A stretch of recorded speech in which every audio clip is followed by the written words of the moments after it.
Today is the day you will lose fat. Come see Dr. T at NJ Diet. Easiest diet I've ever done. It's changed my life. Come see Dr. T. Using blood work and DNA testing. 1-855-5NJ-DIET and NJDiet.com. Change your life in only 40 days with NJ Diet. Let's get right to this. He's a Dookie, so he's got to be happy again. Last time Duke was the number 1 overall seed 4 years ago, they won the whole thing. Seth Davis, tremendous college basketball analyst, CBS. Father is a good friend of ours, too, Lonnie.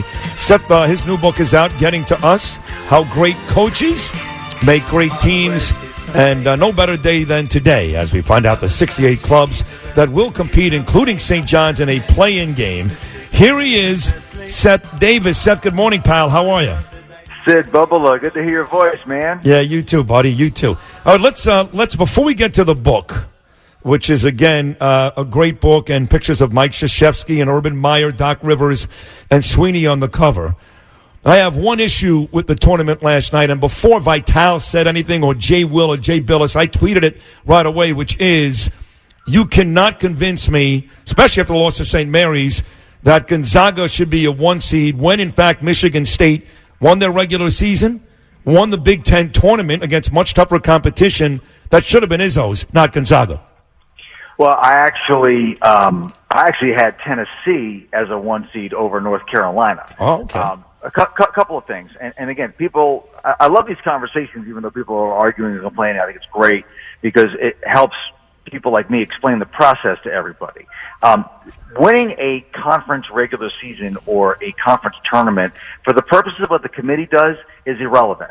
What is relevant are the games that you're playing to get there. So obviously, if you've won a regular season, you've won a lot of games against good teams. And if you've won a conference tournament, you've beaten good teams on a neutral court. So that's why the committee takes it into consideration. It's not about, oh, well, they finished first in the league versus second. And especially these days, you have imbalanced schedules.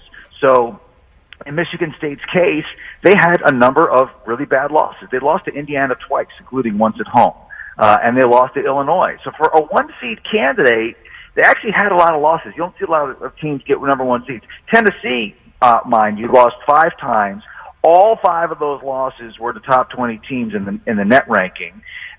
They beat Kentucky twice, including once on a neutral court, and they also beat Gonzaga on a neutral court. So, this idea that Michigan State had an open and shut case, and the other, this happens every year, Sid.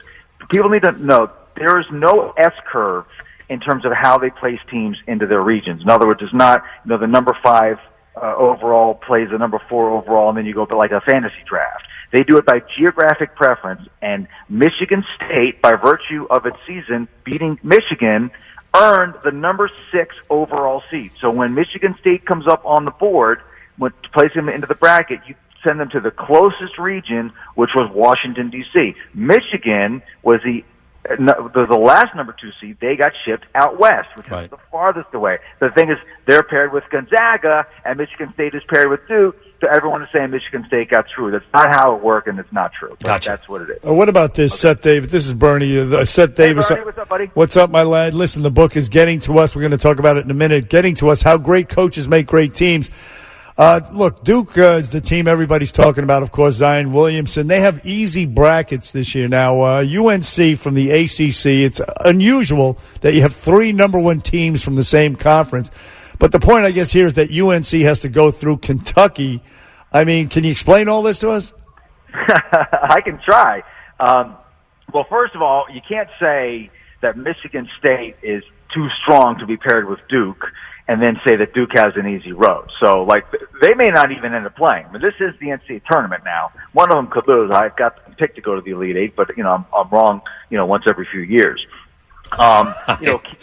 Kansas also being in that region, but this is far from a vintage Kansas team. What's an interesting geographic quirk, we actually talked about this several weeks ago when we did the midseason bracket show, where Kansas is the number 4 seed, but the Midwest Regional is in Kansas City. So if Kansas is in the Sweet 16 against North Carolina, that game's going to be in Kansas City. Does everyone go, it's not fair to North Carolina, they got to play in Kansas City, Kentucky is a very interesting team to me. They got better as the season went on. Another young team, very much like Duke.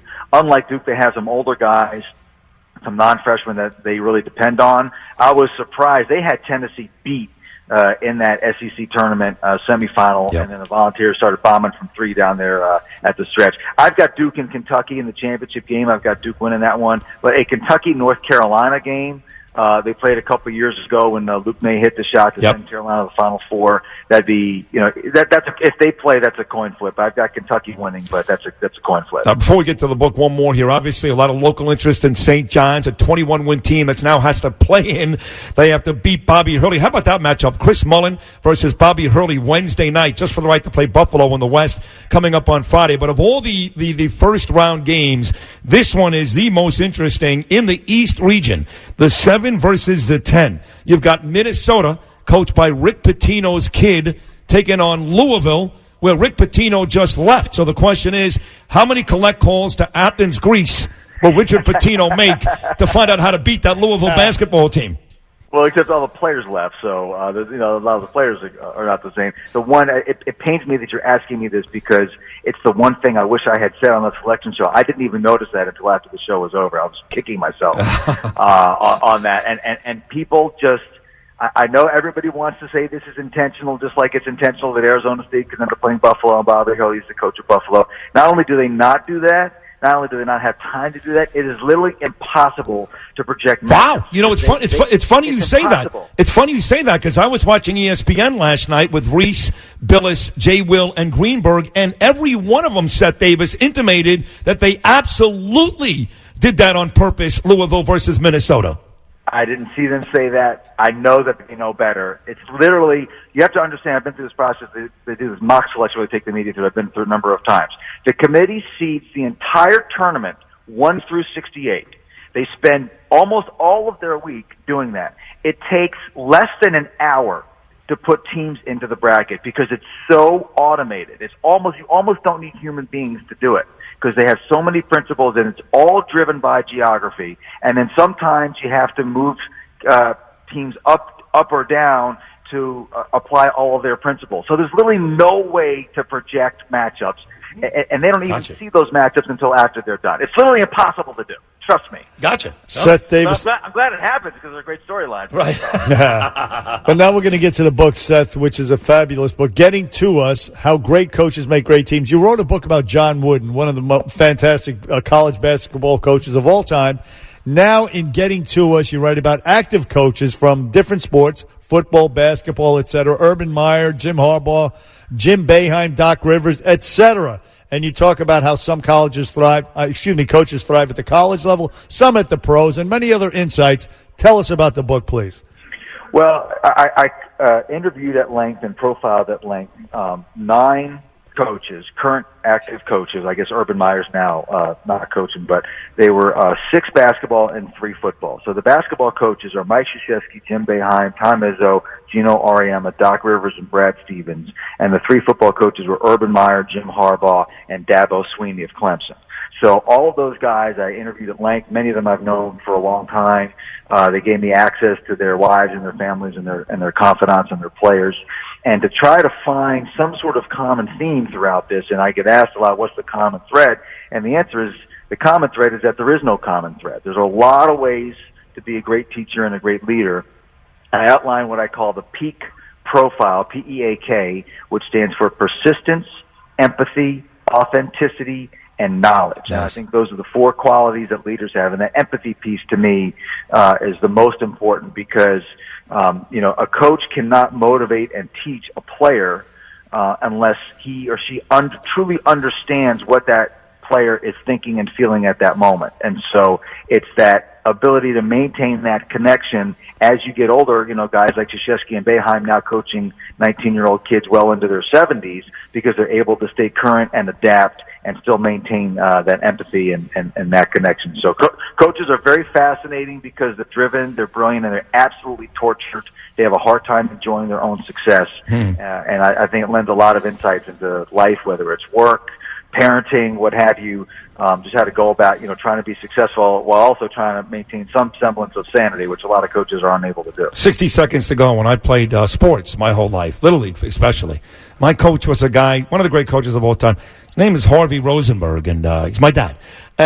So I got to imagine, Seth, I know you're very, very close with your dad, Lanny, who, again, Bernie and I are both friendly with, and we enjoy your father as well. How about a coach? How about Lanny Davis as a coach for you?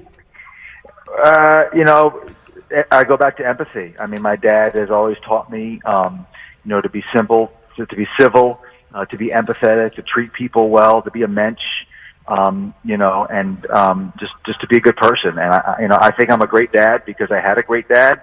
And I tell you, Sid, I've lived every moment of this Michael Cohen Meshuggah, so I've gotten to know Michael a little bit. Yep. I could not be prouder of my dad and the work that he's done here and the hours that he's put in to do what he thinks is right. Whether you agree or disagree with whatever he's doing or saying, I believe he's coming at it from a pure place. And I could not be more proud of the work that he's done with this. Awesome. That's very nice. Well said. To Seth Davis, of course, the book, again, Getting to Us, How Great Coaches Make Great Teams. It's a fascinating read. Seth Davis, good luck with the book. Thanks, guys. Pleasure to be with you. Enjoy the tournament, everybody. Yeah, great to have you, Thank you. Seth. We'll be watching you on CBS. You're always great there, too. Thank you so much, buddy. Thank you. Take care. The great Seth Davis, like Bernie said, Getting to Us. We'll come back and wrap things up in a great Monday show. Bernie and Sid coming right back. Bernie and Sid in the morning.